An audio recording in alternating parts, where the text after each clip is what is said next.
오늘의 뉴스를 꼭꼭 씹어보는 시간, 김준일의 팩트체크.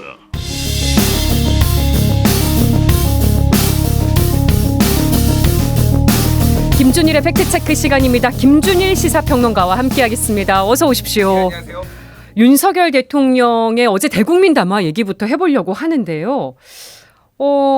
일단 이번 담화 국민을 설득하는 효과가 있었다고 보십니까? 그러니까 51분 동안 이제 말씀을 하셨는데 이게 질의응답 없고 뭐 기자 없고 이제 혼자 말씀하셨잖아요. 그러니까 저는 다른 것보다도 51분을 얘기를 하고 추가적으로 대통령실에서 해설이 필요한가 이렇게 길게 얘기를 하셨는데, 그러니까 결과적으로 보면은 2,000명에 대해서 물러나지 않겠다라는 뜻으로 다들 담화를 보면서 국민들이 이해를 했는데, 네. 대통령실 입장은 유연하게 대처하겠다라는 거잖아요. 그래서 그 방점이 헷갈린다는 반응도 많았어요. 그러니까요. 이게 고수냐 열려 있는 거냐? 뭐 결과적으로 보면은 지금 이제 열려 있는 쪽으로 가는 그런 가닥이에요. 사실은 네. 제가 눈에 띄었던 게 11시 58분에 이제 TV조선 단독 해가지고 나왔던 게 한동훈 비대위원장이 이게 의대 정원 유연하게 해줄 것을 강력하게 요청했다. 대통령 담화 끝나자마자 몇 분 뒤에 이제 나왔거든요. 그거는 이제 당에서 보기에는 이걸로는 지금 선거 판세가 지금 어려운데 더 네. 악화되거나 이거를 좀 반전시킬 수 없다라고 판단을 한 것이겠죠. 그러니까 전체적으로 보면은 지금 그쪽으로 이제 가고 있는 것 같고, 뭐 대통령실에서도 지금 윤석열 대통령이 전공의를 만나서 직접 얘기 듣고 싶어 한다. 방금 전에 지금 떴어요. 이게 입장을 다시 한번 낸 이유가 좀 헷갈리는 면이 있다고 하니 더 확인 차원에서 낸 게 아닌가 싶기도 하거든요. 그러니까 조금 저도 이제 들으면서 했던 게, 의료계한테 그때 당부를 했던 게 이제 2,000명에 대해서 정확하게 계산된 거고 근거가 없는 것이 아니고, 오랫동안 뭐 29년인가 뭐 30년인가 동안 이제 정부가 못했던 거를 내가 하는 거고, 이런 입장도 있었는데, 또 하나는 의료계의 단일한 안을 가져와라 라고 이제 얘기를 한 거잖아요. 사실은 이게 이제 교수들 다르고 뭐 이를테면 의협 이제 개원이 좀 입장 다르고 뭐 전공의들 다르고, 그러니까 그런 얘기를 이제 한 건데, 가장 핵심은 지금 어쨌든 의료 대란의 핵심은 전공의들이 이탈한 것이라고 보면은, 그렇죠. 이제 전공의들이 이제 대화의 테이블에 앉느냐 안 나느냐가 가장 중요한 것 같아요. 그러니까 윤석열 대통령도 전공의를 만나서 직접 얘기를 듣고 싶어 한다. 뭐 이런 얘기들이 좀 나와서 이쪽에 좀 대화의 물꼬가 트이느냐, 뭐 이거를 봐야 될 것 같은데, 저는 윤석열 대통령의 그 진심은 정말로 좀 뭐라고 해야 돼, 많이 전달이 됐어요, 저한테는. 그러셨어요? 그러니까 이게 오마이뉴스 기사인데 이게 참 재밌더라고. 재밌기도 하고 좀 와닿았는데, 윤 대통령 들켰다. 51분 연설에 숨겨둔 한 줄의 진심, 제목이 이거예요. 근데 지난 27년간 국민의 90%가 찬성하는 의사 증언과 의료개혁을 그 어떤 정권도 해내지 못했습니다. 네. 그 50분 동안의 담화문 중에서 이 기자는 요거를 주목했다라는 거예요. 그러니까 쉽게 얘기하면은, 아무도 못한 거를 내가 해냈다. 뚝심으로 해냈다. 역사에 남는 대통령이 되고 싶다. 뭐 이렇게 그런 의지를 좀 밝힌 거고, 네. 총선의 유불리 따위는 내가 신경 쓰지 않겠다. 사실은 이런 의지가 보인 거 아니냐. 대통령이 워낙 여기에 강한 의지를 가지고, 이게 의료계에 강한 의지를 가지고 있으니 저도 좀 비슷하게 느꼈습니다. 그런데 지금 이제 여당의 상황은 너무 긴박하잖아요. 대통령의 그 스탠스와 여당 내에서의 반응은 좀 다르게 지금 보이는 면이 있습니다. 그래서 뭐 이럴 때면은 뭐 탈당해야 된다. 그리고 대국민 담화 나오기 전엔 조혜진 의원이 이제 내각 총사퇴, 대통령실 총사퇴 뭐 얘기도 있었는데, 지금은 조금 잦아든 것 같기는 해요. 마포울의 함은경 후보 같은 경우에도 내가 좀 그거는 이제 철회했죠. 이제 네, 대통령 탈당에 대해서 발언도 철회한다라고 하고 했던 분위기는 어쨌든 이미 대국민 담화는 나왔고, 근데 이제 며칠 앞두고 이 소위 말하는 여당 자중질환 이런 모양새를 좀 피하기 위해서라고 하지만은, 그 경향신문 뭐 기사 제목 보면은 뭐 이게 너무 눈에 띄는, 날아오는 해성 보며 멸종 예감하는 공룡들의 심정, 뭐 이거를 여권의, 그러니까 국민의힘의 모 의원 이제 멘트로 이제 소개를 했다라는 거죠. 그러니까 그 정도로 사실은 이게 선거에는 좀 도움이 안 된다. 좀 그러니까 원칙 뚝심을 얘기를 하고 있지만은 반대급부로 고집불통으로 비춰질 가능성, 뭐 이런 것들을 조금 많이 염려를 한 것 같습니다. 여당에서는 뭔가 반전 카드를 좀 노린 게 아닌가 싶은데 그 정도까지 나오진 않았던 것 같고, 지금 송구하다는 대통령 표현 뒤에 또 의료계를 카르텔이라고 얘기한 부분이 있어서, 이런 부분을 보면 보면 정말 대화에 열려 있다는 건가 그 부분이 더 좀 안 맞게 느껴지기도 했거든요. 그러니까 그랬어요. 그러니까 일단은 이게 감정이 상하는 문제잖아요. 이미 이 대국민 담화 전부터 사실은 의사들은 우리를 적폐 취급한다. 대국민 뭔가 카르텔, 적폐 카르텔을 뭐 취급한다 이런 식으로 감정이 상해 있었는데 기득권 카르텔이란 거를 이렇게 확인을 해주는 대통령이 직접 입으로 이렇게 확인해 주는 거에 대해서 의사들 반응들 보면 굉장히 좀 격앙된 네. 상황이에요. 그래서 이게 참 이게 물론 이제 전술적으로 강온 양면 전략을 뭐 취할 수도 있기는 한데 이게 앞에 그러니까 전에 강하게 나오다가 뒤에 손을 내미는 것도 아니고 하나의 그 완성된 50분 담화에서 동시에 나올 때 네. 이게 사람들이 이제 특히 당사자들이 어떻게 받아들일 것이냐에 대해서는 조금 의아하죠, 사실은. 그러니까 대화에 그러면은 기득권 카르텔이라고 해놓고 테이블에 앉아라라고 얘기를 했을 때 그래서 메시지가 더 헷갈린다는 얘기가 나온 것도 그런 부분 때문인 것 같거든요. 예, 그러니까 지금 그 언론사들 사설 제목을 보면은 동아일보 사설이 의대 증원 2,000명 고수인 건지 아닌 건지 뭐 이렇게 나온 것도 이제 언론사들도 헷갈리는 거예요. 그러니까 예. 근데 조선일보 같은 경우에는 대통령실이 이제 해명한 거를 조금 뭐 얘기를 좀 더 중점을 줘서 대통령실 그리고 2,000명의 메모를 안 됐고 점점점 이를 대화의 출발점으로 이렇게 얘기해서 좀 더 해결 쪽에 이제 방점을 찍었다라면은 많은 언론들은 헷갈린다. 그리고 네. 이거 어떻게 하자는 거냐 뭐 이런 쪽에 조금 뭐 비판 섞인 내용들이 좀 많았었던 것 같습니다. 네. 그래서 조선일보 사설을 읽어보니까 숫자에 집착해온 정부도 비타협적인 태도를 보인 의사들도 책임이 있다. 양쪽을 다 비판을 하면서 양보를 패배로 여기는 생각부터 바꾸라 이런 주문을 했더라고요. 예. 그러니까 그 양보를 패배로 생각하는 그 관점을 바꾸라는 게 누구를 향한 건지 제가 그러게요. 대통령을 향한 건지 의사를 향한 건지 모두를 향한 건지 사실 저희도 이제 이 얘기를 하면서 의사도 좀 이게 예. 의대 증원 이제 늘려야지 여러 가지 OECD 평균을 봤을 때나 뭐 전체적으로 봤을 때 한 명도 못 늘린다거나 이를테면은 더 줄여야 된다라는 주장에는 대체적으로 공감하기가 어렵다라는 거는 많이 말씀을 드려서 의료계에 네. 대해서도 얘기를 했지만은 대통령실에 대해서도 왜 2,000명인지에 대해서 의문이다라는 거를 저만 얘기한 게 아니라 네. 굉장히 많은 전문가들도 의사들뿐만이 아니라 뭐 많은 동아일보 많은 조선일보 분들이 얘기를 하고 논설위원들도 뭐 얘기를 하고 뭐 그랬잖아요.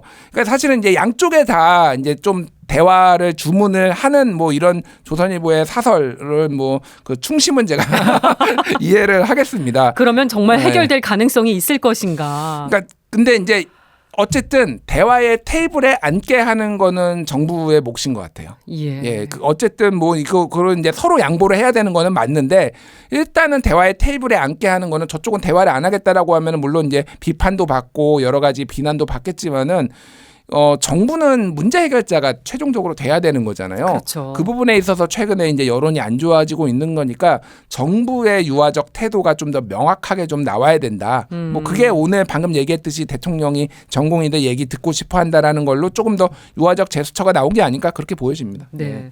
그래서 총선 전에 뭐 극적 타결이 되는 게 아니냐 얘기가 나왔는데 이 부분은 조금 더 지켜봐야 될 것 같습니다. 뭐 이제 이거를 꼭 유불리의 문제로 저는 뭐 보고 싶지는 않지만은 어쨌든 시즌이다 보니 뭐 말씀을 드리면은 총선 전에 타결이 되면은 당연히 정부에 대한 어떤 부정적 평가가 내려가겠죠. 정부의 문제 해결 능력이 살아 있구나. 다만 근데 너무 이제 늦었어. 이게 만시지탄이라는 얘기가 지금 여권 내에서도 계속 나와요. 7주째 접어들었으니까. 예, 그러니까 첫 번째 아까 전에 앵커께서 이제 초반에 이제 오프닝에서도 말씀하셨지만은 물가 문제. 네. 이거 진작에 이게 물가가 급등했다라는 게 지금 뭐 하루 이틀 얘기가 아니라 한 두세 달 전부터 얘기가 나왔잖아요. 그리고 네. 그 과일 특히 중심으로 해서 많이 오르고 이미 예를 들면 뭐 사과, 바나나 이런 거 세계 1위다 이런 보도들이 막 네. 한참 전에 나왔었거든요. 그 양파는 세계 2위, 토마토 세계 2위, 감자 세계 1위. 감자 세계 1위 막 이런 게 막 나왔을 때 이미 그러면은 뭐 무제한적이 됐든 뭐가 됐든 투입을 해서 뭔가 해결을 하는 게 사람들한테 어떤 효능감을 주는 거잖아요.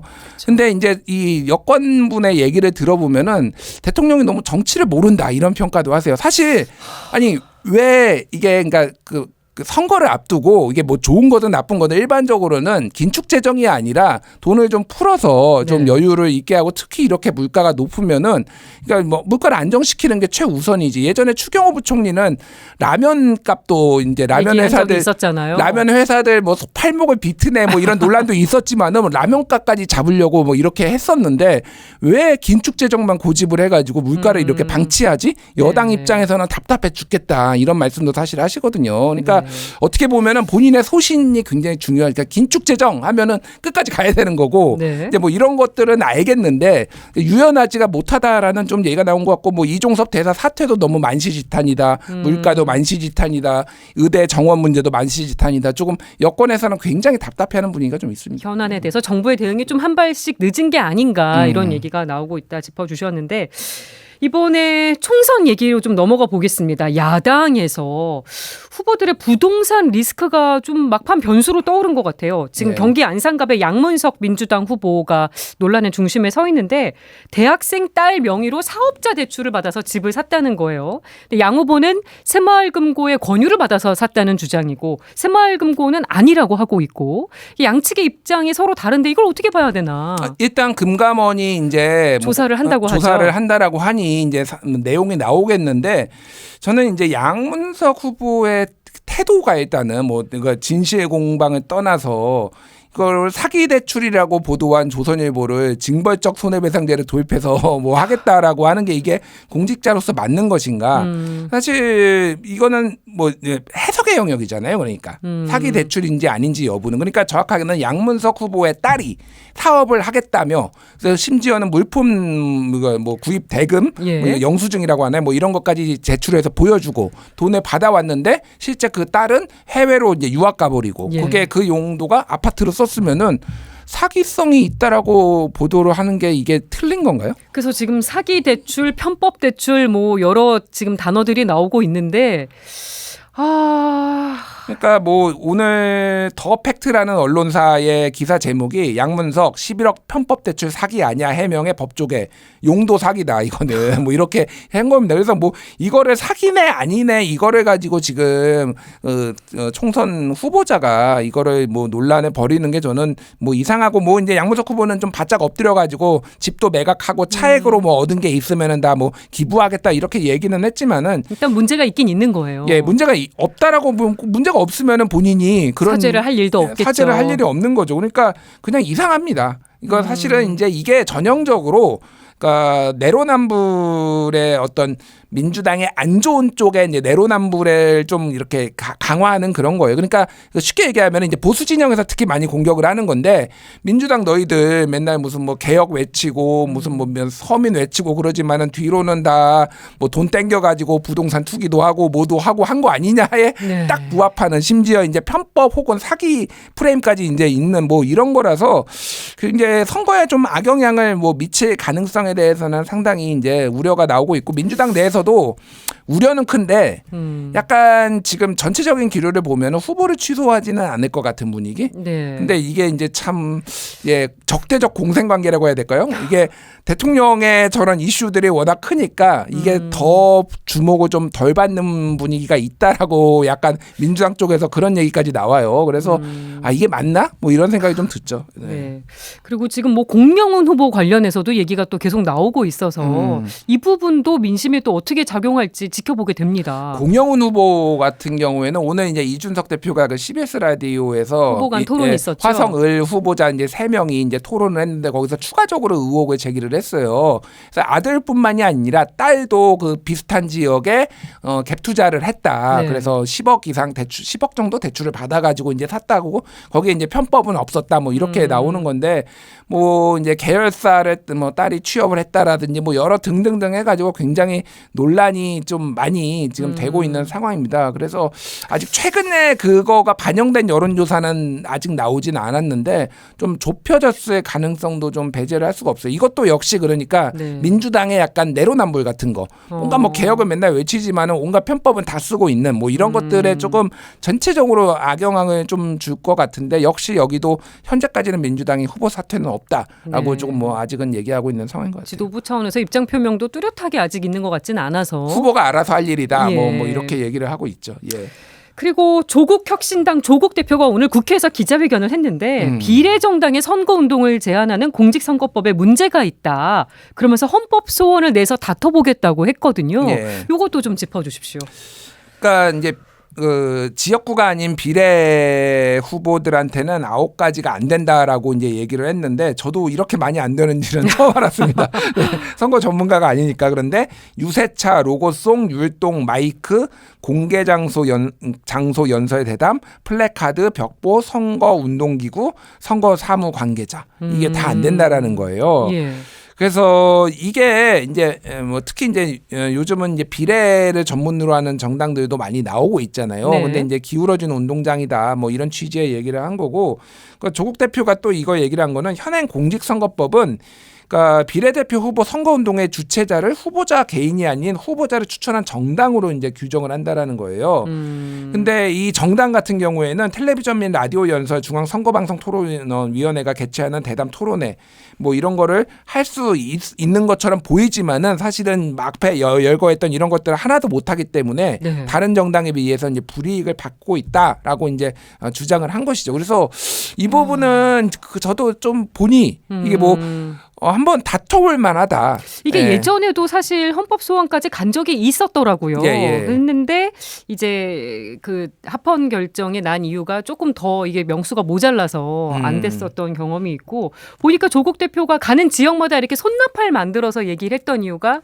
마이크를 못 써서 맞습니다. 그런 예. 이유도 있었다는 걸 저도 이번에 자세히 알게 됐는데 헌법 소원이 받아들여질 가능성 어떻게 보십니까? 모르겠습니다. 이걸 뭐 헌법재판관님들한테 여쭤봐야 되는 건데, 저는 헌법소원이 이번에는 좀 바뀔 수도 있겠다는 생각은 들어요. 그러니까 왜냐하면은 이제 시대가 바뀌고, 특히 이제 웬만하면은 조금 뭐 이제 금지하고 있는 것들을 좀 허용을 해줘야 된다라는 추세도 좀 있거든요. 그러니까 예. 너무 이제 과도하게 규제를 한다라는 뭐 그런 의미에서는 좀 이게 부분적으로 조금 이렇게 개정할 필요도 있지 않느냐. 이게 공직선거법 자체를 개정하는 게 사실은 제일 좋죠. 이거를 네. 꼭 헌법소원까지 가야 되나 그냥 정당들이 그러면 뭐 국회에서 이제 개정을 하면 할 되는 수도 있는 거잖아요. 건데. 예, 할 수도 있는 거니까. 그래서 이게 이제 뭐 헌법소원 같은 경우에는 기본권을 침해받은 자가 권리구제를 위해서 뭐 이제 헌법소원을 할 수도 있고, 아니면은 일종의 위헌 법률 심판 제청 신청 같이 네. 이게 위헌이다라고 할 수도 있는 건데 어느 쪽을 하려는지 모르겠어요. 그건 모르겠는데 이거는 뭐 그렇게 오래 걸리진 않습니다. 생각보다. 예, 오래 걸리진 않아서 어쨌든 지금은 뭐 조국 대표도 지금 법을 준수해서 하겠다라고 하니 이제 네. 이게 앞으로 다음 선거에 어떻게 될지는 좀 봐야 될 것 같습니다. 네. 그리고 아까도 잠깐 얘기해봤습니다만 공영훈 후보가 출마한 경기 화성을 지역구, 여기 또 이준석 대표도 지금 출마를 해서 관심 지역구로 많이 주목을 받고 있는데, 여기 판세 좀 한번 살펴보고 갈게요. 민주당 공영훈, 국민의힘 한정민, 개혁신당 이준석 후보가 3파전을 벌이고 있는 지역입니다. 판세 어떻게 나오고 있습니까? 일단은 CBS 노컷뉴스 의뢰로 KSOI 한국사회여론연구소가 3월 28일에서 29일 화성을 거주하는 18세 이상 남녀 500명을 대상으로 이제 조사를 했는데요. 공영훈 46.1, 이준석 27.1, 한정민 22.9. 그래서 1강 2중 정도로 좀 되는 것 같아요. 네. 그래서 여기는 조금 뭐 지켜봐야 될 것 같습니다. 왜냐하면은 이게 요 조사 자체가 지금 본격적으로 그 이제 공영훈 후보에 대한 논란이 어느 정도는 영향을 미쳤지만은 사실은 이제 4월 들어서 좀 더 이제 그게 많이 나왔기 때문에. 예, 많이 나왔기 때문에 조금 반영을 해야 될 것 같은데, 어쨌든 지금까지는 1강 2중 구도는 크게 이제 변하지 않은 것 같고, 개혁신당 뭐 입장에서는 여기가 그러니까 예전에 화성을이라는 데가 2020년에 저기 이원욱 후보가 이 의원이 되면서 65% 가까이 이제 득표를 했던 곳이거든요. 그래서 예. 민주당 지지세가 굉장히 강한데요. 물론 이제 분구가 되면서 지역 조정이 됐지만, 됐지만은 평균 연령이 35세 정도. 그래서 전국에서 제일 젊은 지역구다라고 네. 하면은 이제 오늘 이준석 대표를 이렇게 만났거든요. 다른 방송에서 네. 만나서 이제 좀 얘기를 나눴는데, 확실히 2030들의 젊은 층들은 이준석 대표를 많이 지지하는 분위기다 본인도 느낀다라고 하는데 사실 35세면은 35세만 있는 게 아니라 평균 연령이 그렇죠. 50대도 있는 거고 60대도 있는 거니까 평균일 뿐이니까. 그 위로 올라갈수록 이제 공영훈 후보 지지가 아무래도 민주당 지지세가 거의 좀 강하니까 그런 거라고 하는데 뭐 이준석 후보 얘기로는 본인 주장이지만은 많이 지금 이제 추격 중이다라고 네. 하는데 그거는 뭐 여론조사가 나와봐야 알겠죠. 그래서 뭐 개혁신당의 운명이 사실은 이준석이 되느냐 안 되느냐에 많이 달린 것 같습니다. 또 여기. 대표직을 맡고 있기 때문에 일부 언론에서는 반공연대다. 공영훈 후보를 이제 맞서고 있는 이준석 후보와 한정민 후보의 연대 이렇게 또 표현을 한 데도 있긴 있더라고요. 그래서 여기에 한 가지 이슈가 이제 단일화 이슈가 있어요, 사실은. 그러니까 소위 말해서 공영훈을 제외한 나머지 이중 후보가 단일화를 하면은 산술적으로 이길 수 있지도 않느냐, 뭐 이런 건데 이 고민이 뭐냐면은 이제 최근에 개혁신당의 스탠스가 특히 이제 천하람 선대위원장 또 비례 2번이잖아요. 굉장히 세졌어요. 이를테면 대통령 탄핵도 뭐 불가능한 거 아니다 뭐 이런 취지의 얘기도 막 하고 굉장히 선명하게 얘기하네요. 예, 그러니까 왜 그러냐면 지금 정권 심판론이 너무 거세다 보니까 여기에 어느 정도 이제 부응을 해줘야 되는 거죠. 그런데 이제 국민의힘하고 단일화를 하면은 사실 이게 딜레마인데 만에 하나 이제 국민의힘하고 단일화를 해서 뭐 이렇게 추격을 할 수도 있는 건데 예. 그러면은 비례에서 많이 손해를 볼 수도 있는 천하람 본인이 떨어질 수도 있는 거예요, 사실은.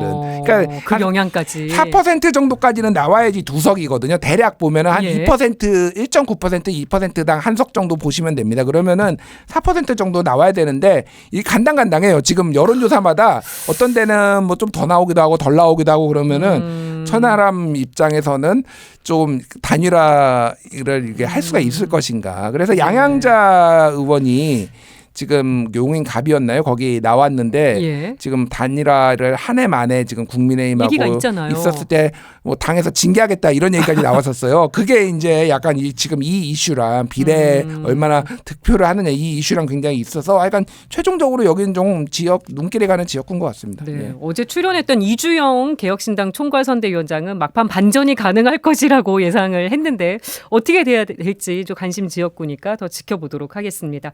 오늘 말씀해 주신 여론조사 결과는 중앙선거 여론조사 심의위원회 홈페이지에서 자세한 내용 확인하실 수 있다는 말씀 드리겠습니다. 김준일의 팩트체크 여기까지 하겠습니다. 고맙습니다. 감사합니다.